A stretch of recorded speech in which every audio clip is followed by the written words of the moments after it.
Saat ini organisasi Islam terbesar di dunia Nahdlatul Ulama atau NU sedang melaksanakan Muktamar ke-35 sekaligus akan memiliki jajaran pemimpin PBNU. Lantas seperti apa sosok tepat yang memimpin PBNU di menghadapi atau dalam menghadapi tantangan zaman yang penuh dengan dinamika?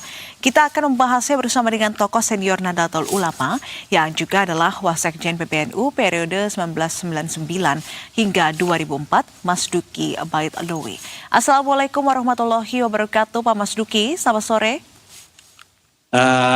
Selamat sore. Assalamualaikum warahmatullahi wabarakatuh.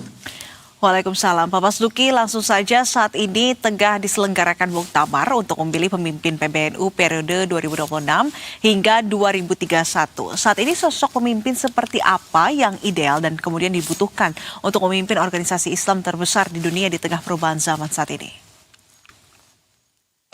Kalau ngelihat kondisi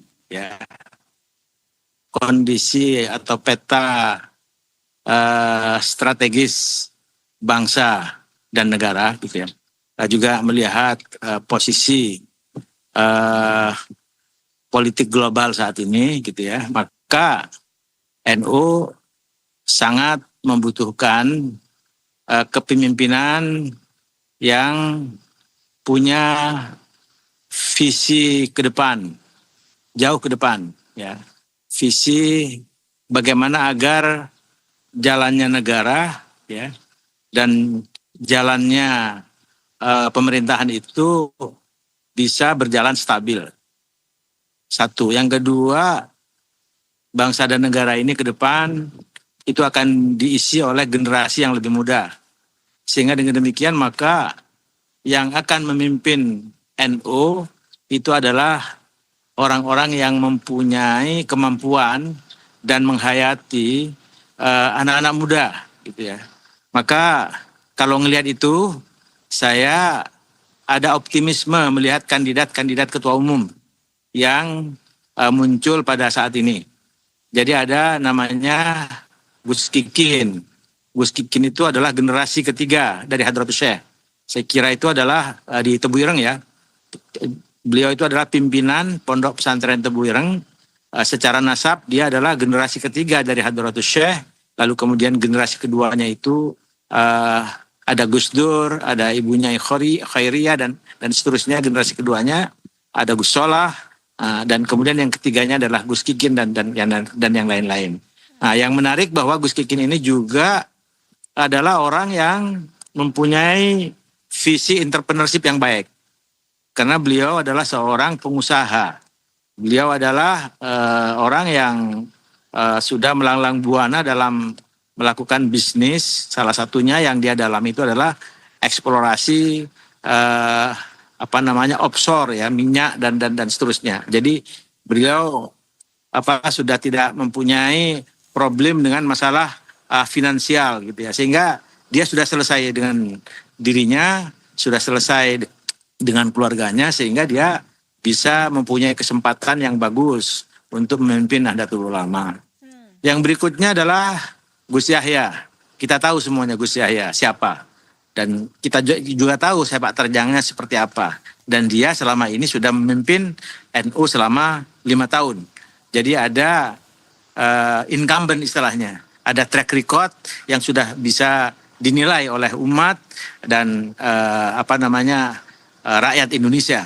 Jelas saya kira beliau adalah keluarga dari Kiai Mustafa Bisri.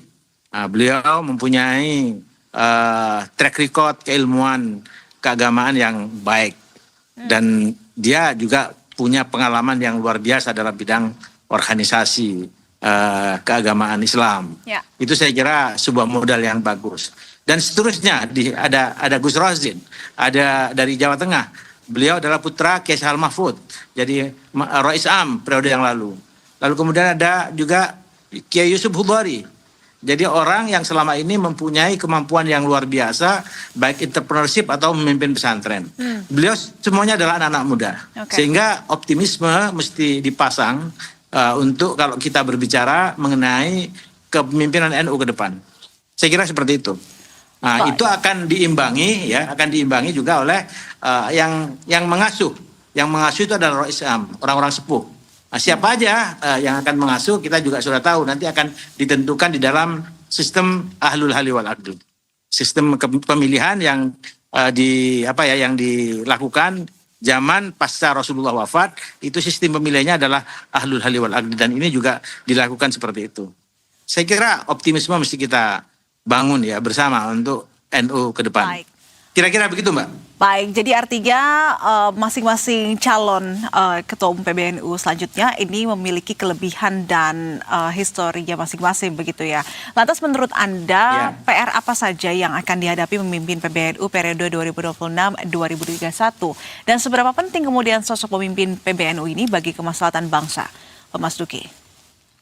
Iya, PR yang paling mendesak saya kira sebagaimana umumnya adalah organisasi Islam ya, keagamaan ya, atau ormas Islam gitu ya. Ini kan memang Indonesia itu adalah negeri yang sangat unik ya. Kalau kita berbicara perspektif state and civil society, negara dan masyarakat gitu ya. Maka Indonesia itu mempunyai organisasi antara yang namanya ormas Islam. Dan ormas Islam itu sangat besar pengaruhnya di Indonesia. Sehingga kalau kita berbicara mengenai bagaimana apa yang harus dilakukan dalam jangka dekat, saya kira kita perlu melakukan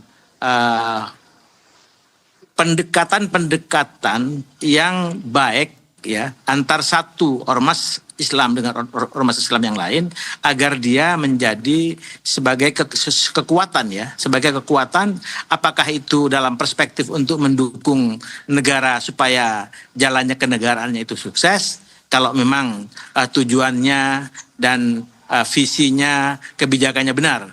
Tetapi juga bisa bagaimana agar ormas sebagai basis civil society itu juga bisa menjadi sebuah kekuatan yang bisa menjadi lembaga yang bisa mengkritisi jalannya kenegaraan.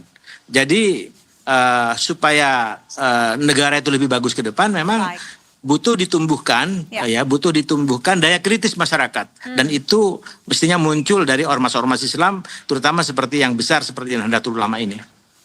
Baik, kalau begitu terima kasih atas waktu dan pandangannya. Terima kasih Pak Mas Duki Badlowi, tokoh senior Nahdlatul Ulama, atas waktunya dan selamat kembali beraktivitas. Selamat sore. Oke.